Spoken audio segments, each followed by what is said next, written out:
आपण या ठिकाणी कुंभमेळ्याचा उल्लेख अभिभाषणात साहेब राज्यपाल महोदयांनी केलाय.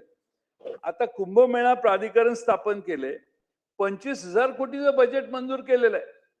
अध्यक्षमध्ये उत्तर प्रदेशमध्ये झालेल्या कुंभमेळ्यापेक्षा 5,000 कोटीने जास्त बजेट अध्यक्षमध्ये महाराष्ट्र शासनाने निर्माण केलेलं आहे. जनतेमध्ये अशी चर्चा आहे की प्रयागराज कुंभमेळ्याप्रमाणेच या कुंभमेळ्याचे सुद्धा सर्व टेंडर कुणाला जाणार? परराज्यात आणि नाशिक पासून पलीकडे असणाऱ्या गुजरात राज्यातल्या कॉन्ट्रॅक्टरकडे जाऊ नये. एखादा सुरेश धसने कॉन्ट्रॅक्टर सुचवला तर त्याला गेलं तर आमची कुणाशी तक्रार नाही.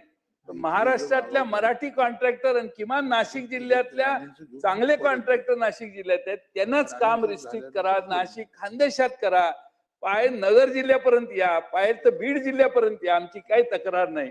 पण बाहेरच्या परराज्यातल्या मोठ्या मोठ्या कॉन्ट्रॅक्टरना आपला कुंभमेळा करण्याची संधी देऊ नये अशी माझी विनंती आहे.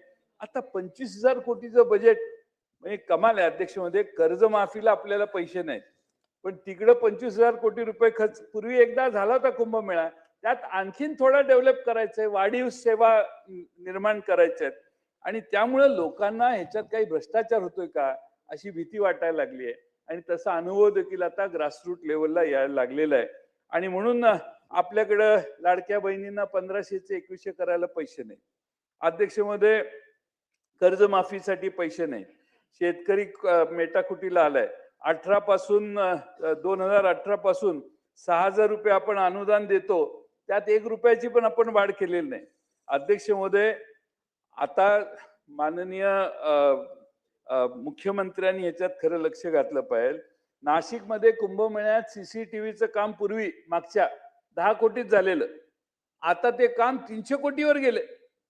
30 पट वाढ झाली. एवढे महाग नाही आहेत. उलट सीसीटीव्ही कॅमेरे स्वस्त झालेत अध्यक्ष महोदय. किंमत वाढणारी व्यवस्थाच नाही आहे. हे तीच नाही आहे कॅमेऱ्याची. टेक्नॉलॉजी एवढी पुढे गेलेली आहे. आणि म्हणून अध्यक्ष महोदय 10 कोटीचं पूर्वी झालेलं काम आता 300 कोटी कशाला लागतात याचंही स्पष्टीकरण सभागृहाला मिळणं आवश्यक आहे.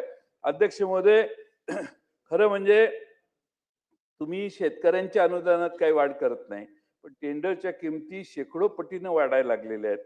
2015 मध्ये या अनियमिततेची चौकशी करण्याचे आदेश मुख्यमंत्री महोदयांनी दिले होते. त्याचा अहवाल 11 वर्ष झालं तरी अजून सार्वजनिक करण्यात आलेला नाही. मुख्यमंत्र्यांना आमची विनंती आहे, कुंभमेळ्याच्या नावावर हा जो गैरकारभार चालू आहे त्यावर मला नाशिकचे कायमचे रहिवासी असणारे साहित्यशास्त्रातील सर्वोच्च पुरस्कार मिळवलेले कुसुमाग्रजांची कुंभमेळ्यावर लिहिलेली सिंहस्थ नावाची कविता आठवते. तुम्ही ही कविता ऐका. कविता आहे म्हणून, आणि ती कुसुमाग्रजांची आहे.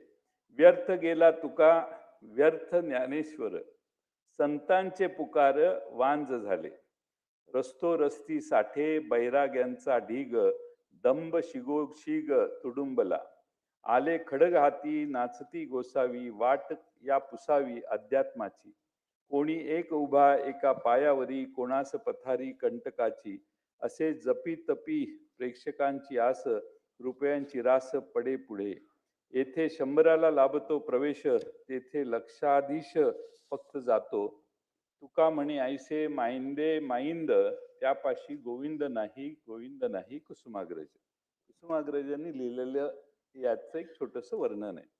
अध्यक्ष महोदय, दुसरा एक सामाजिक प्रश्न आहे आणि आपण हा शेवटचा प्रश्न, नंतर नाही